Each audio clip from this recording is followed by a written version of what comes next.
Hello and welcome to Shoreline Music Monthly. My name is Mark Koshwitz. I just want to take a quick moment to welcome our viewers in Middletown. We are now on Middletown Comcast Channel 15 on Saturdays at 3 and 7 p.m. So if you're out that way, welcome to the Shoreline Music Monthly family. Also, like to remind you about our local festivals page on our website. It's getting updated as more and more information on this summer's festivals come in. So if you want to plan your music summer, make sure you check out that page. I have in the station with me this month, I have Andrew Biagiarelli, and we're going to chat for a little while. He's going to let us know what he's been doing lately, what he's going to be doing in the near future, and then going to play us some music. Right on. Welcome, Andrew. Thanks for having me. Thanks for coming down. Yeah, Appreciate it. happy to be here. So, I guess we just start maybe with how long you've been doing this thing, this songwriting thing. Songwriting? Yeah. I've been probably writing poetry and like lyrics since I was in middle school, but I've been writing songs probably since I was about a senior in high school, so I think 17, 18, and I'm 30 now, so it's been about 12 years since I started really writing songs in earnest. Yeah. And that was, were you always playing the guitar? Or you play the guitar? I play the guitar, right. Yeah. I've dabbled with other, I tried playing violin in like 4th grade, and my grandmother was always trying to get me to learn piano, but I don't take instruction well. And then I had a lot of free time on my hands in high school, which sounds sort of like an oxymoron, but I actually had a lot of free time on my hands. And I got a guitar for Christmas when I was 16, and I learned mostly by playing like Ben Harper and Jack Johnson songs because they were basic, and you know, they were both popular at the time. Yeah. So I thought, you know, maybe the ladies would like it if I learned how to play some popular songs, you know. So that's when I started playing guitar. So I started, I've been playing guitar for 14 years now, and started writing songs about a year or two after I started playing. So nice. Yeah. Now you play. I know you play sometimes solo. Yeah. Play sometimes with other configurations. Yeah. It's almost always a different configuration. I play a decent amount of solo shows.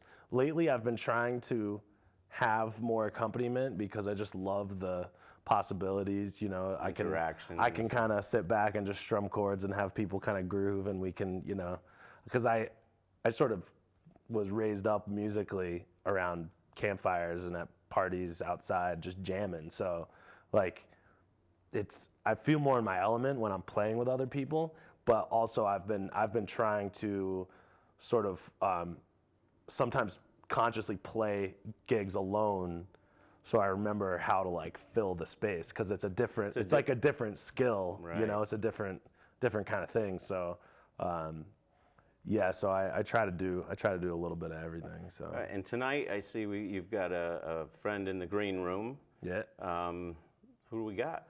Grey Freeman, my longtime collaborator. We've been playing music together for, I think it's been 4 or 5 years now, and he's been sort of right at my side as I've started this process of making an album and like really trying to get out and play more. So.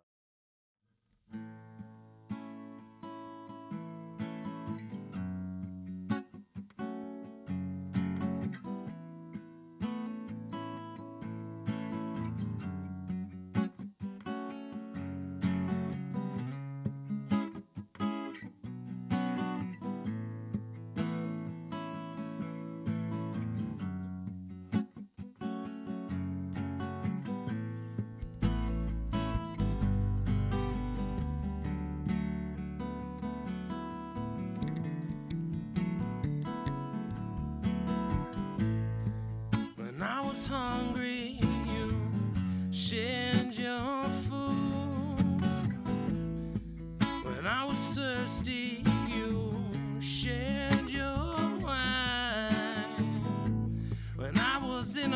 dark and lonely moon. You were a true friend of mine, but time hasn't been so kind. But time hasn't been so kind. No, it's taken some good friends of mine.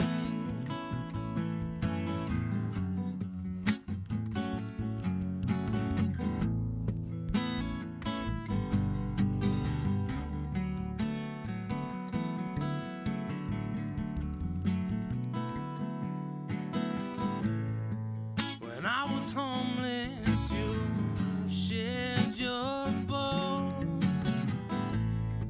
When I was curious, you spoke your mind. Said life is such a heavy load, but behind it all, your eyes just shine. But time hasn't been so kind. But time hasn't been so kind. No, it's taken some good friends of mine.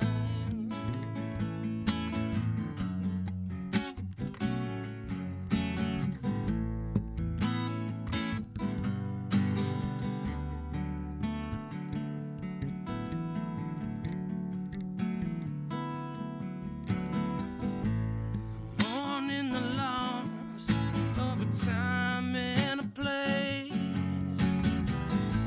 But friends come and go with a life on the road. I remember you when I see a familiar face. And when a good story is told, but time hasn't been so kind. But time hasn't been so kind. No, it's taken some good friends of mine.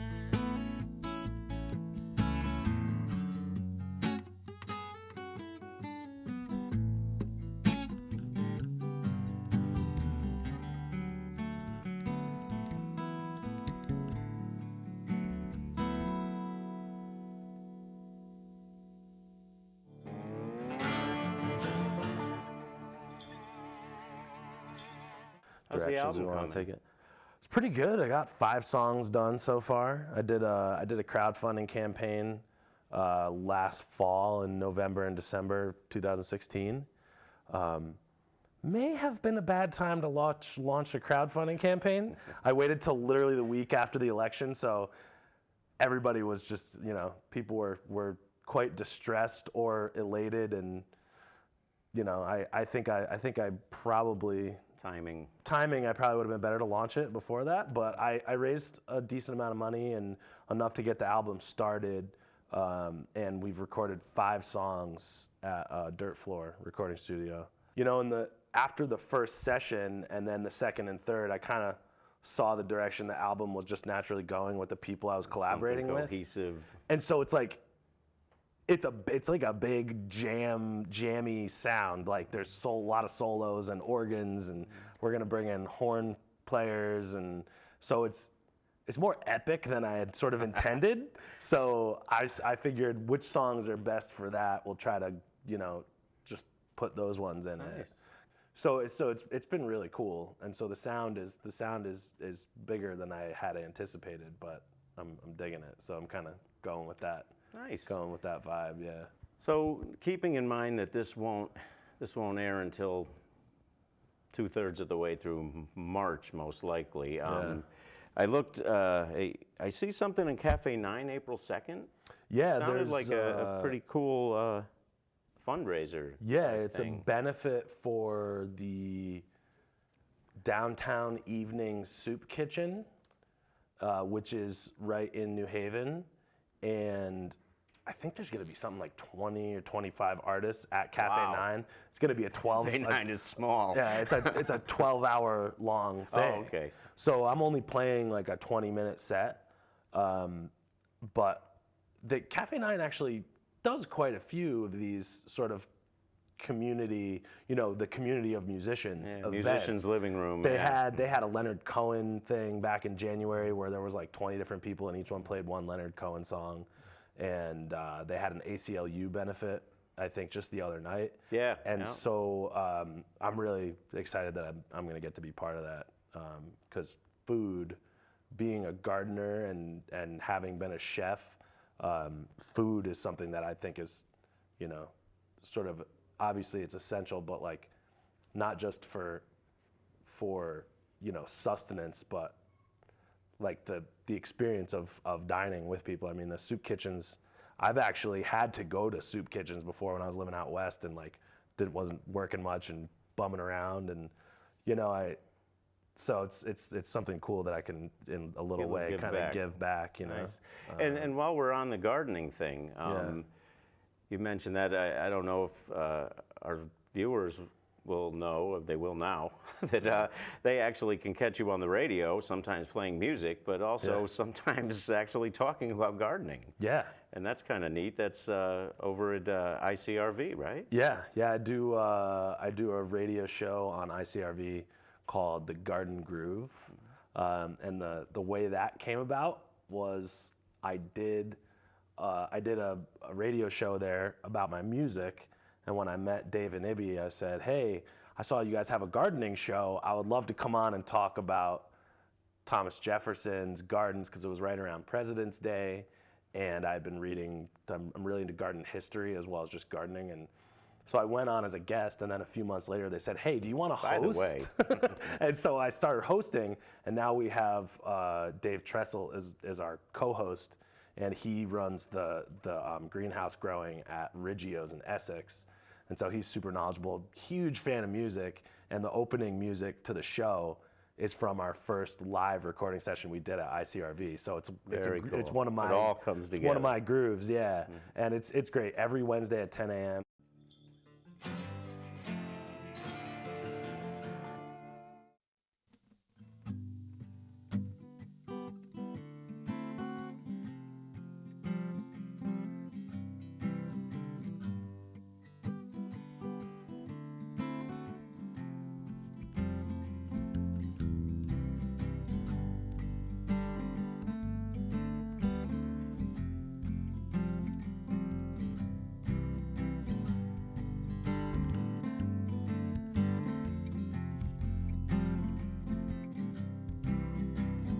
Jet planes are flying overhead. It's so high, I wish I was dead. I got the essential blues.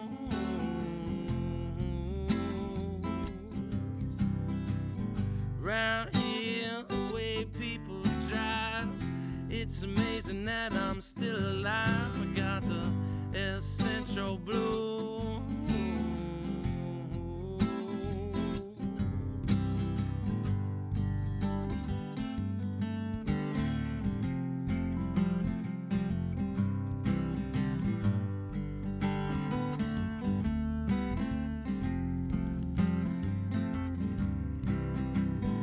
Air so hot it hurts to talk.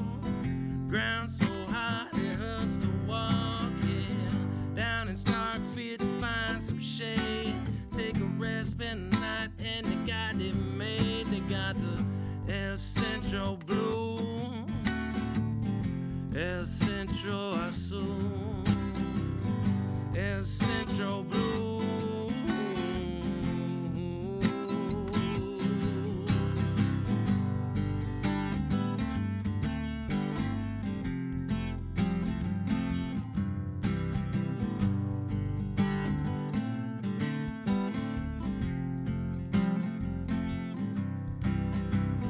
Cockroaches in a silverware drawer. Out of water, gotta get some more. Yeah, cockroaches climbing up my wall. Keep a roach in my pocket to break my fall. I got the El Centro blues, El Centro Azul, El Centro blues.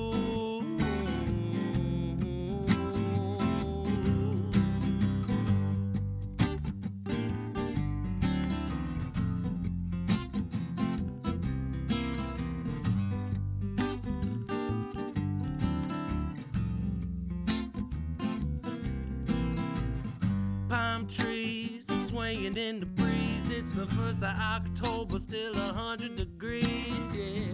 Pastel sunsets, pink and true, softens my El Centro blues and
All right, well, I am still here with Andrew, and he has agreed to play from the hip with me, which he's not quite sure what that means.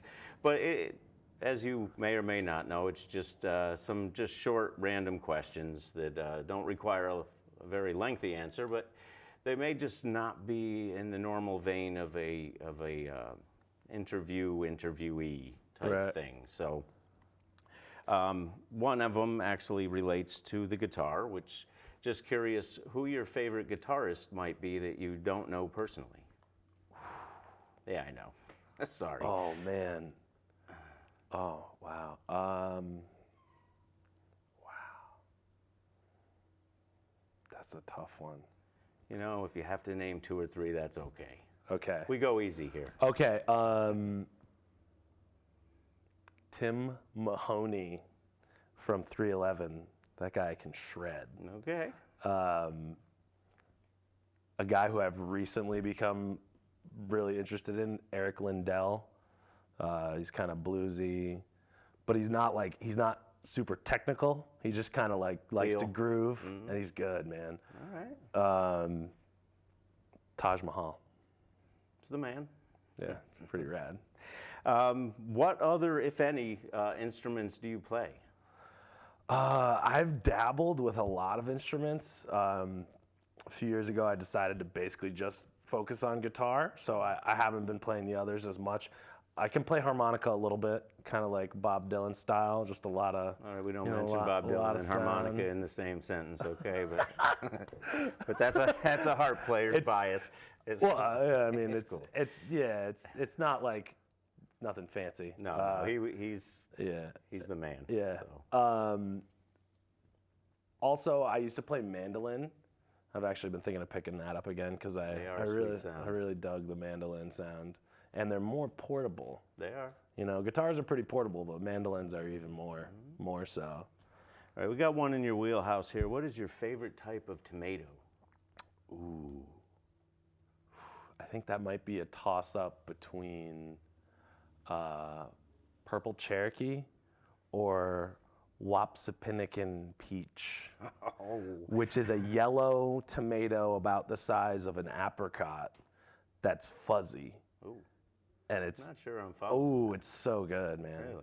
It's not really fuzzy. I mean, it's just that slight little bit like a peach. All right. You know, and it's just like slightly sweet and low acid. It's great. It's fantastic. This is how I learn stuff too. Yeah. How many different states have you lived in? Ooh, I'm gonna have to count for a second. Alaska, Colorado, Washington, You pick some nice ones. California, Connecticut. Is that 5? All right. Wait, it's not a state, it's a territory, U.S. Virgin Islands. So we'll say 6. All right, that's not a bad spot either to stop. Yeah. And I got to ask everybody this: what's your stance on cannolis? Ooh, I did not like cannolis when I was younger. I didn't get it. And then after traveling and living elsewhere and coming back, I've found that I really love cannolis. Did you know? I was this close. Did you know that cannoli is actually the plural? The singular is cannolo, which is kind of fantastic. Or I think I just assumed the plural, the singular is cannolo. It might be like, what's something that has the same plural and singular, like an animal? Fish. It might be cannoli. Yeah, I'm not really sure. And what is your favorite shoreline hideaway or place to just get away, or to strum by yourself or walk by yourself, or Shoreline. Does it have to be like right on the water? no? My favorite spot is Bluff Head in North Guilford. Very nice. It's fantastic. Yeah. All right. Well, thank you, Spent a lot of sir. time up there. Thanks, man. That is all I've got. Right on. Thank you for being a good sport. Yeah.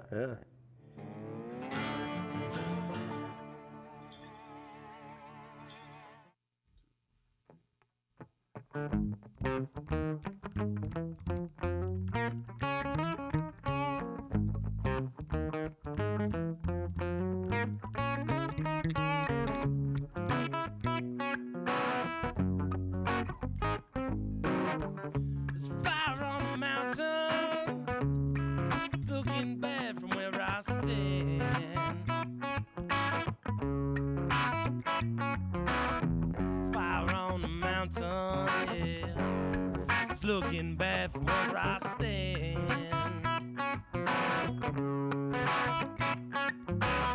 There's fire on the mountain, and all they got are guns in their hands. Something very strange is happening on the hill.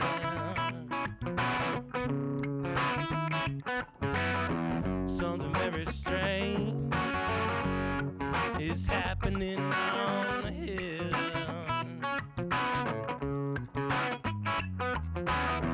If I don't find out soon, I know in time I will.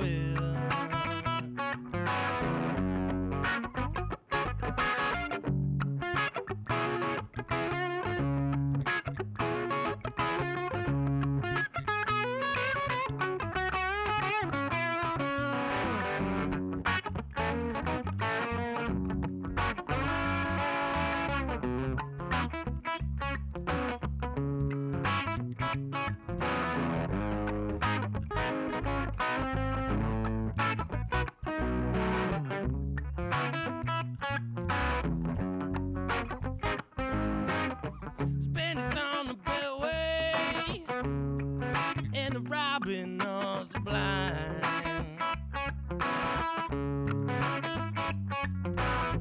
Spanish on the beltway, yeah, and all good Lord, the robin knows blind.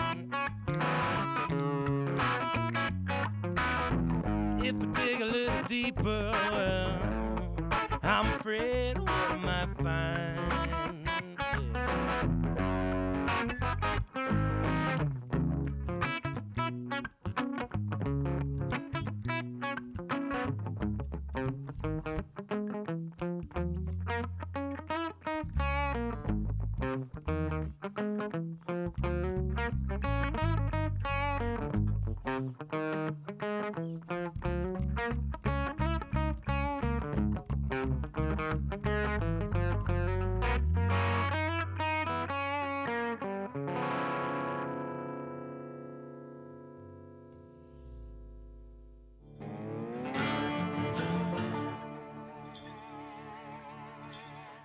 right. Well, thank you once again for watching Shoreline Music Monthly. Remember to check out our websites for your weekend music and local festival updates. Our YouTube page has all our episodes and bonus bits. And most importantly, just get out there and support the music scene, because without you, it's a pretty lonely place. And we will see you next month. Thanks again.